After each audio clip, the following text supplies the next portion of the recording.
Assalamualaikum teman-teman. Ini udah pagi ya, aku mau buat sarapan. Tetapi sebelum aku buat sarapan, ini aku akan jawab pertanyaan.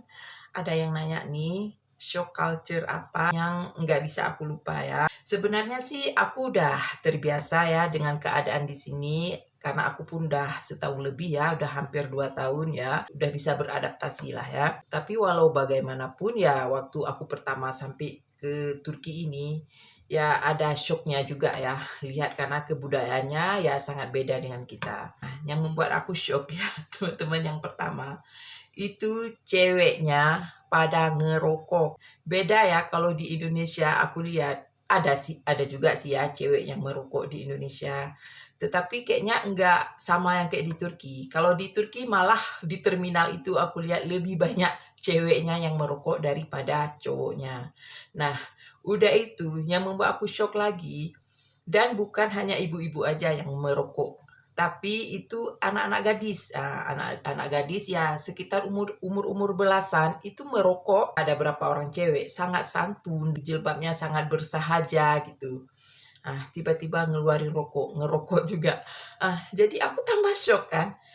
Kalau di tempat kita, kalau yang berjilbab biasanya, ini yang aku tahu ya, kalau udah pakai jilbab itu kan enggak ngerokok ya kalau di tempat kita, kecuali mungkin di rumahnya yang enggak kita lihat. Tapi kalau di depan umum enggak, kayaknya enggak bakalan deh ya.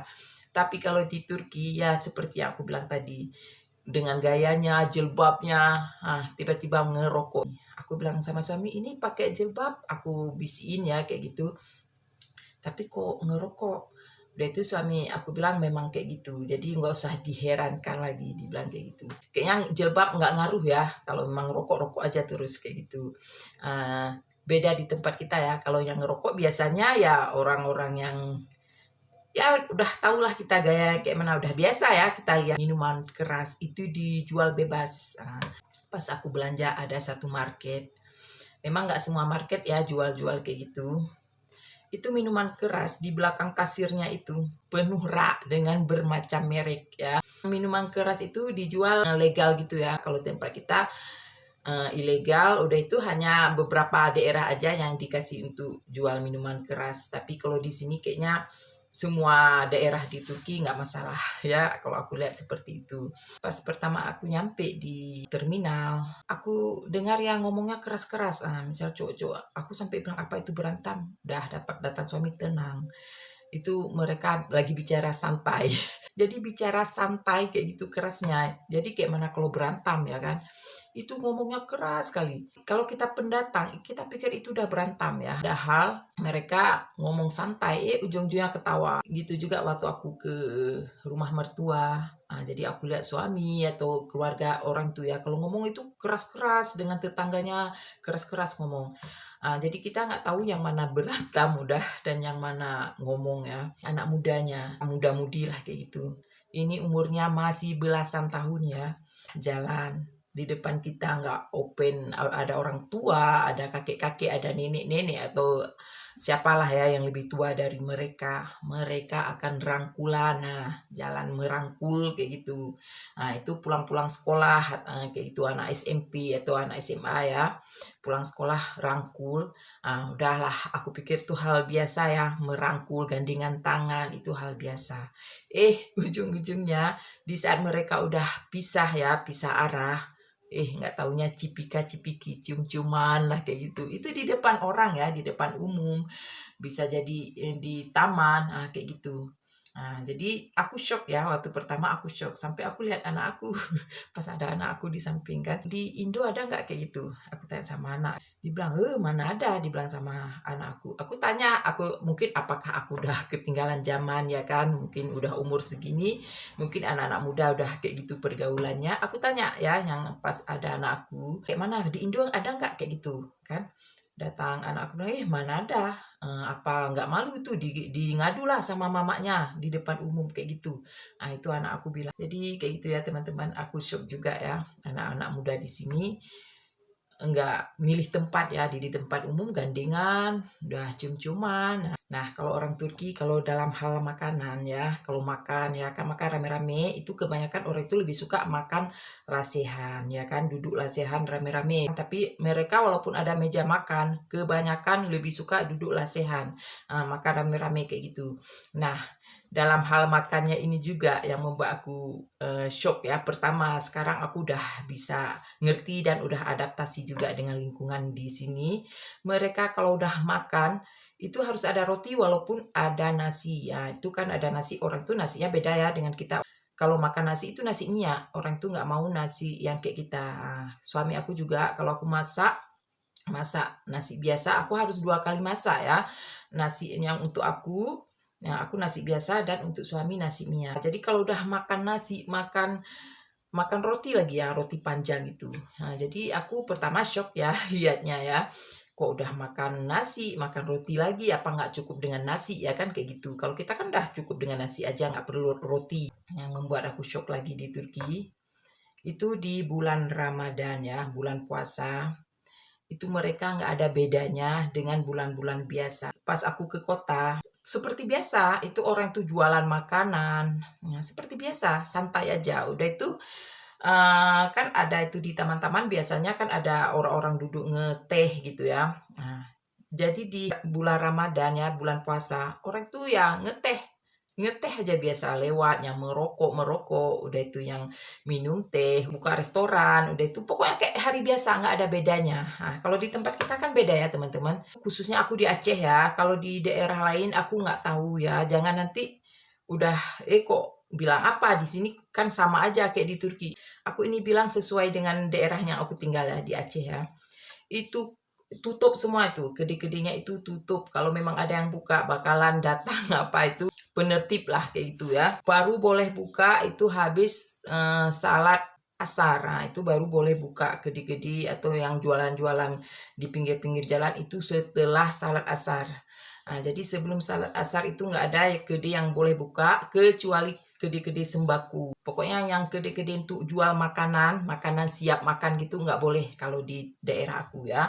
Tapi kalau di daerah lain aku nggak tahu yang di Indonesia. Tapi kalau di Aceh nggak boleh. Jadi bagi aku yang dari Aceh, langsung ke Turki, pas lihat kayak gitu kan langsung shock. Sampai suami aku bilang, udah jalan aja, nggak usah bengong kayak gitu. Bikin malu aja, dibilang kayak gitu sama suami. Karena aku nggak pernah lihat di daerah aku seperti itu. Karena ya orang tua, kakek, nenek ya, kayak manapun makan aja gitu. Nggak ada malu-malunya ya. Jadi aku shock lah ya, kayak gitu ya. Tapi kalau yang bagi yang puasa ya puasa, bagi yang enggak kayak gitu. Jadi kita bisa tahu ya, oh ini puasa, ini enggak. Jadi teman-teman sebelum lanjut, aku ini mau taruh air herbal dulu ya. Aku minum jamu lah ya.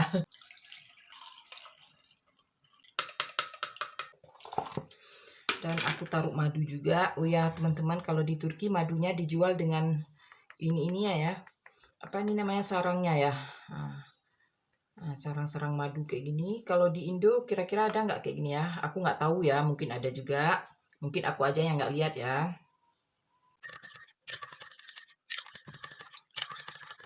Aku minum dulu ya teman-teman jamu herbalnya. Bismillah.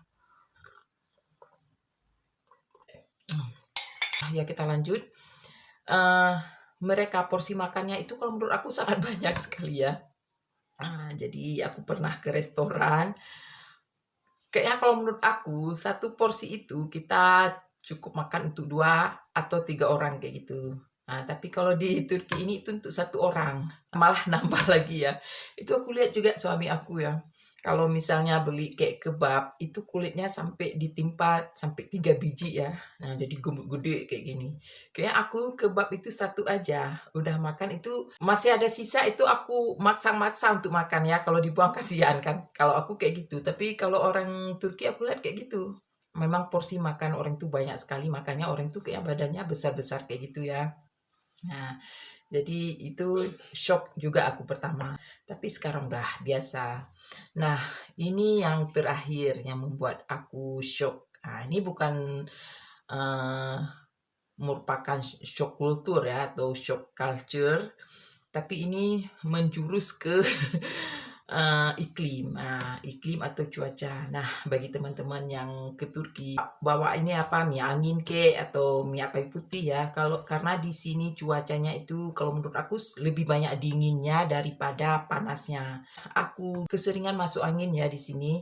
Pokoknya teman-teman bawa aja minyak angin atau minyak kalau memang yang mau ke Turki atau ke negara-negara musim dingin yang gimana gitu kan, bawa juga ini minyak kayu putih. Jadi cukup dingin ya, itu yang membuat shock. Itu pertama aku nyampe dari turun pesawat ke bandara Istanbul ya, kalau di dalam pesawat kan masih hangat kita kan. Aku langsung shock, dinginnya itu kayak sampai ke tulang ya teman-teman. Nah itu yang membuat aku shock sekali. Dia itu aku langsung bilang sama suami ya, waktu itu kan masih calon suami. Aku bilang beli terus itu jaket, beli terus jaket, aku nggak sanggup tahan ya. Langsung kami cari-cari terus toko yang jual jaket. Memang dingin kali ya teman-teman. Ya memang udah bisa beradaptasi. Tapi kalau cuaca dingin mau adaptasi kayak mana ya?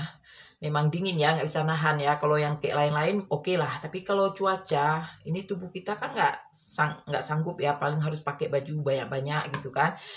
Nah, yang membuat aku ini lagi ya, sampai aku dinginnya entah kayak mana. Jadi aku telepon ke Indonesia ya, ke kampung, telepon mama aku, anak aku telepon. Mereka hidupin kipas angin. Jadi kalau padahal aku kan di Turki kan. Jadi pas aku video call gitu, aku lihat mama aku ya, anak aku, orang tuh pakai kipas angin. Aku sampai bilang, "Hei." Sampai aku dinginnya ya di sini, sampai aku bilang, "Hei, kenapa nggak matiin kipas angin? Itu kan dingin sekali." Aku menganggap kayak keadaan tubuh aku yang dingin ya. Jadi mama aku bilang, "Hei, tahu nggak di sini sangat panas, kami aja kepanasan." Nah, jadi beda ya. Nah, makanya gitu ya teman-teman, sampai saking kayak trauma ya, bukan trauma sih istilahnya, saking kita ini dingin sekali ya, pas nengok ada orang minum air es, aku kalau misalnya nelpon ya ke Indonesia, aku lihat anak aku minum air es yang segar-segar gitu, udah itu kipas-kipas, ada kipas angin, aku sendiri yang kayak merasa ih dingin kali, kok udah dingin kayak gini kok masih dihidupin kipas angin gitu kan. Nah, jadi kan sampai ya terbilang lah ya sama anak gitu, kok hidupin kipas angin, ya jelas orang itu bilang, "Hei ini beda, di sini sangat panas." Orang itu bilang ya. Nah, jadi ya kayak gitu ya teman-teman. Oh ya teman-teman, aku udah bercerita panjang lebar ya tentang shock culture aku waktu pertama sampai di Turki ini. Sampai aku udah lupa ya buat sarapan. Nah, kalau untuk sarapan, biasanya di sini aku udah terbiasa dengan orang sini ya. Udah makan roti kayak gini. Karena aku udah terbiasa di sini, ya udah terbiasa makan roti kayak gini. Jadi kalau di Indo sana, kita kan nasi goreng ya kan teman-teman. Udah itu apalagi ya, lontong, nasi buri yang dijual-jual di kaki lima gitu ya kan. Kalau di sini ya ini mau aku panggang ya teman-teman. Ini taruh keju di dalamnya, kemudian dipanggang. Ini ya teman-teman, taruh keju. Ini keju pun udah mahal ya di Turki. Ini taruhnya yang nggak usah banyak-banyak, udah mahal. Awalnya ini keju yang kayak gini ya, yang aku pakai nih sekitar 90, sekarang udah 100, hampir 150 ya harganya. Udah mahal. Panggang ya. Ini yogurt ya teman-teman. Aku udah ikut-ikutan seperti di sini ya, udah makan yogurt. Jadi nggak ada lain ya. Ya ikutin aja ala Turki ya. Ini ya teman-teman, ini aku manggangnya nggak seberapa keras kali, nggak seberapa masak ya. Kalau masak nanti keras kali ya, aku cukup kayak gini aja. Ini udah siap dipanggang. Sarapan pagi aku. Nah, ini ada yogurt, ini sele, ini helwa ya, ini zaitun, ini roti. Sarapan aku udah ala Turki ya. Udah kayak gini ya, padahal aku maunya sih sarapan ala Indonesia, tapi nggak ada, ya terpaksa ala Turki aja. Daripada nggak ada makanannya, ya ikutin ala Turki aja. Oke teman-teman, sekian dulu ya videonya, karena aku mau sarapan dulu, udah lama juga ya aku buat cerita-cerita tadi ya, masalah shock culture tadi ya, sehingga aku udah lupa buat roti ya. Oke teman-teman, sekian dulu videonya. Assalamualaikum.